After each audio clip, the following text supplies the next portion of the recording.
The silence in the Galactic Federation Assembly Hall was deafening, a stark contrast to the heated arguments that had filled the chamber moments before.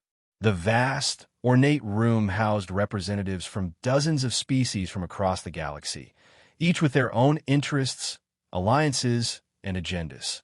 The air was thick with tension as delegates from various worlds exchanged heated words over the allocation of resources from the newly discovered Azure Nebula. Security Governor Lyra Vanya of the Cygnus constellation observed the proceedings from her designated position above the main floor. Her species possessed limited telepathic abilities, making her particularly sensitive to the emotional currents flowing through the room. As a career security official known for her logical analysis and caution, she had been tasked with monitoring potentially volatile situations within the Federation. Today, her attention was focused particularly on Earth's representative, Ambassador Eris Thorn. Humans had only joined the Federation 5 standard cycles ago, and they remained something of an enigma. Thorn was a middle-aged individual with an unervingly calm demeanor and sharp, observant eyes that seemed to miss nothing. Unlike the other delegates, who showed clear signs of agitation as the debate heated up, Thorn maintained an almost preternatural composure. The conflict over the Azure Nebula had been brewing for months. The Cathar Trade Alliance, an aggressive expansionist bloc known for their ruthless business practices, had claimed priority access to the nebula's unique energy signatures. The Lorian Republic, a more cautious and rule-oriented coalition, insisted that access should be regulated under established Federation protocols to ensure fair distribution and sustainable harvesting. The Cathar claims are based on proximity alone, which has never been sufficient grounds for exclusive rights. The Lorian ambassador's voice rose, their translucent appendages fluttering in agitation. We have established protocols for resource distribution that have served the Federation for millennia. The Cathar ambassador, a towering reptilian figure with iridescent scales that shifted color with emotion, currently displaying a threatening crimson, leaned forward. The Lorians speak of protocols when it suits them, yet they were quick to claim the Vega cluster for themselves 3 cycles ago. Their hypocrisy is as vast as their greed. As the accusations flew back and forth, other species began to take sides. The Marixa Collective aligned with the Lorians, while the Tausetian Empire threw their support behind the Cathar. Smaller, less influential species attempted to propose compromises, only to have their voices drowned out by the louder, more powerful factions. Throughout it all, Lyra kept her gaze fixed on Ambassador Thorn, who sat quietly, occasionally making notes on a personal data device, taking measured sips of water. This unnatural calm, amid the storm, sent a chill down Lyra's spine. It was like watching someone observe a game whose rules they understood better than the players themselves. Lyra recalled the intelligence reports about humans, a species with an internal history full of conflicts, yet presenting a surprisingly unified front in interstellar affairs.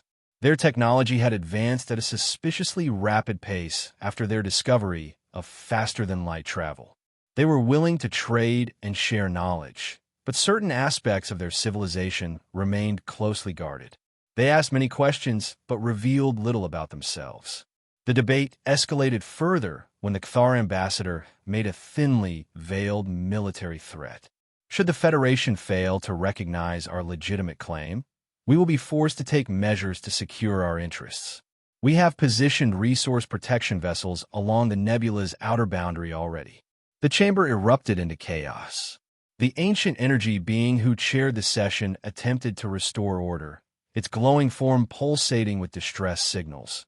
But the delegates ignored the calls for calm.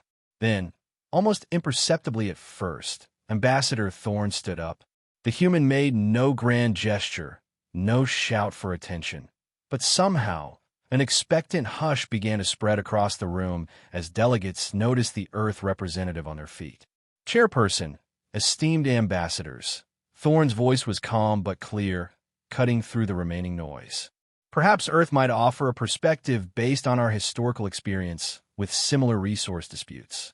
The silence that followed was complete. All eyes turned toward Thorn, who maintained that same unnerving calm. To aid in resolving situations like this effectively and prevent unnecessary escalation, Thorne continued evenly, Earth has developed detailed contingency plans. These include diplomatic, economic, and security scenarios involving every species present in this room, built upon extensive analysis. The absolute stillness that followed was broken only by the soft hum of the environmental systems. The revelation had been delivered so casually, as if discussing the weather rather than admitting to what amounted to strategic planning for potential conflicts with every civilization present. Lyra felt her blood run cold. The implications were staggering. The stunned silence lasted only moments before the chamber exploded into a cacophony of shocked exclamations, angry demands, and fearful questions. Delegates turned to their aides, frantically whispering or openly shouting. Some immediately began sending urgent communications to their homeworlds. Contingency plans? Against us? You dare! The Cthar ambassador's voice boomed above the others, scales now pulsating between deep crimson and venomous green. This is an admission of hostile intent, an outrage. The Lorian ambassador appeared deeply troubled, their translucent appendages trembling. Ambassador Thorne, surely you must clarify this statement. The implications are disturbing. Lyra Vanya felt a wave of alarm and fear spreading throughout the room. Her telepathic senses caught fragments of images from the minds of other delegates. Visions of betrayal, conspiracy, and humans as clandestine manipulators. The emotional temperature had shifted dramatically from political tension to something approaching panic. The chairperson's form brightened to command attention. Ambassador Thorne, the Assembly requires immediate clarification of your statement. Are you suggesting that Earth has been developing military or other strategic plans against Federation members? Thorne remained standing, showing no sign of distress at the uproar caused by the revelation. Not plans against, plans for situations involving. This is standard operating procedure for Earth, stemming from our need to ensure stability and prepare for all contingencies. The specific details of these plans are, of course, top-level classified information. The humans' distinction did little to calm the Assembly. If anything, the careful wording only heightened suspicions. Thorne continued, as a gesture of goodwill, I am authorized to share a heavily redacted portion of one protocol that might apply to the current situation, the Azure Alpha Protocol for Resource Dispute Resolution. This may provide a framework for addressing our immediate concerns. How long? The question came from the Vril ambassador, an insectoid being known for their direct approach. How long has Earth been developing these contingency plans? Since before our official first contact with the Federation, Thorne replied without hesitation. The admission sent another wave of shock through the Assembly. It is our way. We prepare. It has ensured our survival through our own tumultuous history. Lyra immediately sent an urgent encrypted request back to Cygnus, demanding a complete reanalysis of all data concerning Earth. She recalled the numerous cultural exchange requests, the seemingly innocent scientific survey missions, the detailed questions about the history and psychology of various species that humans had been pursuing since joining the Federation. Had it all been disguised data gathering? Within hours, analysts on Cygnus began reporting back with previously overlooked anomalies. Complex internal communication patterns among humans that didn't match their stated diplomatic protocols, investments in seemingly unrelated technological fields that, when viewed together, suggested a more comprehensive strategy, unusual interest in historical conflicts between non-human species. Meanwhile, the presented Azure Alpha Protocol was being scrutinized by the Assembly. It was remarkably detailed, addressing numerous points of contention in the current dispute with surprising insight into both Cthar and Lorian cultural sensitivities. However, it also required levels of data sharing and cooperation that made many species uncomfortable. The protocol outlined a joint development initiative with careful resource allocation schedules, mutual oversight mechanisms, and detailed conflict resolution procedures. Some of the smaller, struggling species began to show interest in the human proposal, seeing it as a potential way out of the current impasse. The Drell Consortium, whose economy had been suffering from resource shortages, was particularly receptive. This framework could ensure that smaller worlds receive a fair allocation rather than the scraps left by the major powers, their ambassador noted. The major powers like Thar and Lorien remained extremely wary. How could humans have developed such detailed understanding of our internal decision-making processes? The Lorien questioned openly. This level of insight suggests intelligence gathering well beyond what is acceptable between allies. Rumors began to circulate rapidly through the diplomatic channels.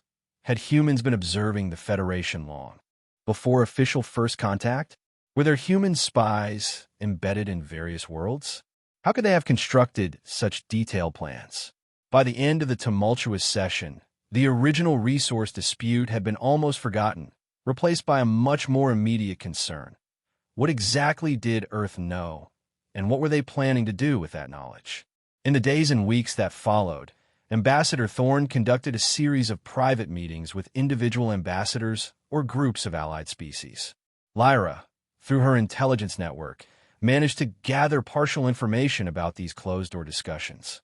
With species that showed cooperation or desperation, Thorne proposed limited bilateral security cooperation and information-sharing agreements, promising stability and future support based on the contingency plans. The Drell Consortium was among the first to sign such an agreement, followed by the Altair Federation and several other mid-tier powers. When meeting with more suspicious entities like Cygnus, represented by Lyra herself, Thorne displayed controlled transparency, acknowledging the preparation but emphasizing defensive purposes and mutual benefit. Security Governor, Thorne said during their private meeting, "I understand your concerns. In your position, I would share them. But consider this. Would you prefer that we had no plans and were caught unprepared when crises inevitably arise?" "What troubles me, Ambassador," Lyra responded carefully, "is not preparation itself, but preparation conducted in secret based on information gathered under false pretenses." "False pretenses?" Thorne raised an eyebrow. "We have never hidden our interest in understanding our galactic neighbors. Knowledge is the foundation of effective preparation, and preparation is the foundation of survival." Then, with a slight shift in tone that Lyra found subtly threatening, "Of course, those who choose not to cooperate with our security initiatives may find themselves at a disadvantage should crises arise." Meanwhile, Lyra's team discovered more evidence. Analyses showed that humans appear to have predicted several minor economic fluctuations and low-level political events within the Federation over the past few years with surprising accuracy. Trade positions taken by Earth representatives consistently anticipated market shifts before they occurred. Human diplomatic initiatives often preceded, rather than responded to, emerging crises. Most disturbing was a partially decoded internal Earth message that Cygnus intelligence had intercepted, referencing Phase 2, Cooperative Security Network deployment, following the Disclosure event. This confirmed that what had seemed like a spontaneous revelation in the assembly had been a calculated move in a larger strategy. The Federation began to polarize. A block of small and medium-sized species formed around Earth, attracted by the promise of stability and ready-made solutions in an increasingly uncertain galactic environment. Many of these worlds had felt marginalized by the traditional powers and saw in humanity a potential new patron that seemed to value preparation and inclusivity. The old powers and more conservative species warned about the dangers of giving too much power and information to a newcomer species as mysterious as humans. Assembly debates grew more heated, but now focused on Earth's role and intentions rather than the original issues. Ambassador Thorne proposed the establishment of an interdisciplinary plan oversight committee, with selected members to review edited versions of the plans, ostensibly to build trust. The proposal was carefully crafted to seem like a concession, while actually furthering human objectives. Lyra recognized Thorne's strategy. Shocking revelation create uncertainty and fear offer, controlled, Solutions build alliances based on security needs propose oversight mechanisms that legitimize the plans and gather even more intelligence from committee members themselves. It was a perfect manipulation loop. They're creating a security dependency, Lyra reported to the Cygnus Council. By positioning themselves as the species most prepared for any crisis, they make themselves indispensable. And with each world that signs a bilateral agreement, their network grows stronger. The council was divided. Some saw the humans as a genuine threat, while others viewed them as potentially valuable allies against more immediate dangers. Perhaps, one counselor suggested, we should join their security network but maintain our own independent contingencies.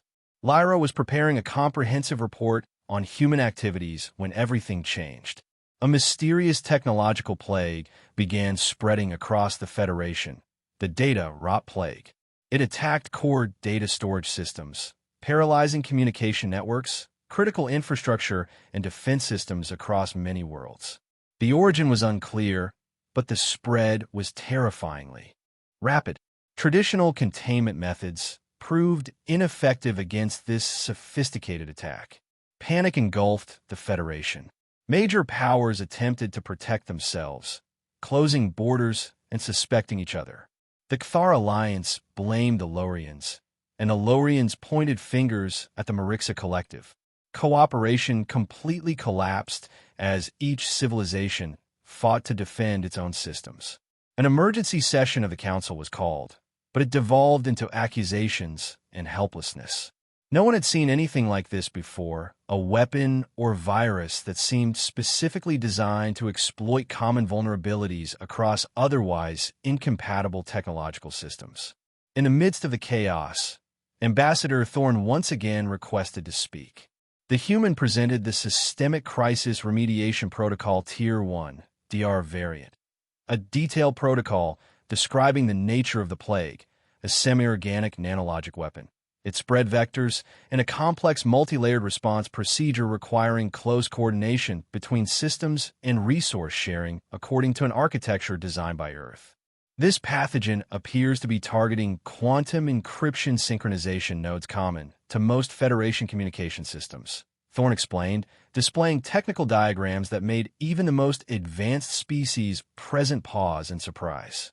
Earth predicted the possibility of attacks on data infrastructure based on our analysis of common vulnerabilities in Federation technologies and prepared basic analytical and countermeasure tools. Skepticism remained, but faced with comprehensive system collapse, the Federation had few options.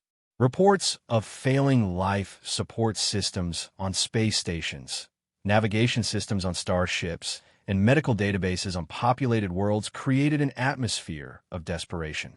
Lyra Vanya, though disgusted by the manipulation, recognized that the human protocol represented the only hope. Her logical analysis showed a 78.3% probability of success using Earth's method versus a 12.6% probability using any of the alternative proposals. She publicly supported implementing the plan, drawing reluctant consensus from many others. The implementation required giving Earth temporary access to core networks of many species to coordinate the response, an enormous security risk. But as systems began shutting down across the Federation, including parts of Cygnus itself, there seemed no alternative. We will require direct integration with your central quantum communication hubs, Thorne explained to the assembled Emergency Council. Our containment algorithms must be deployed simultaneously across all affected networks to establish a quarantine perimeter. And after this crisis? The Cthar ambassador demanded, scales now a dull gray of exhaustion and fear. What guarantees do we have that Earth will surrender this unprecedented access? The access permissions are time-limited and self-terminating, Thorne replied smoothly. All operations will be monitored by representatives from each participating world. But I must emphasize, any delay increases the risk of total system failure exponentially. The implementation began immediately. Human specialists worked alongside technicians from dozens of worlds, deploying the countermeasures according to the protocol.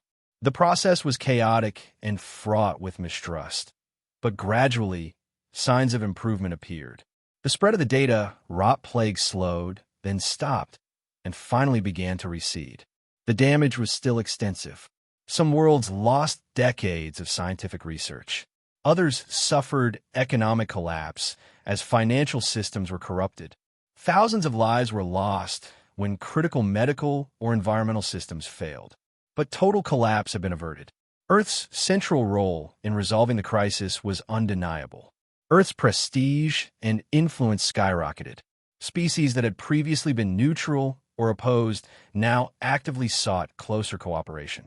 The Plan Oversight Committee was established quickly, with Earth holding a leading role in defining processes and oversight scope. Bilateral security agreements were signed en masse. 2 standard months after the crisis, with the Federation still rebuilding its damaged systems, Lyra Vanya requested a private meeting with Ambassador Thorn. They met in a secure room in the Cygnus Embassy, swept for surveillance devices. "You've achieved quite a victory, Ambassador," Lyra began without preamble. "Earth now stands at the center of a new security architecture that spans half the Federation." Thorn inclined their head slightly. "The Federation is safer for it."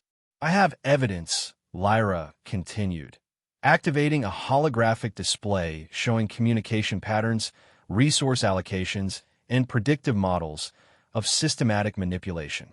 The initial disclosure was calculated. You created a situation of uncertainty, then leveraged it to position Earth as the solution provider. Thorn, for the first time, didn't entirely dissemble. The disclosure was indeed strategic. Phase 1, as your intercepted communication correctly labeled it. It was necessary to break through the Federation's complacency and facilitate the building of an effective common defense structure. Common defense? Lyra questioned sharply. Or human dominance?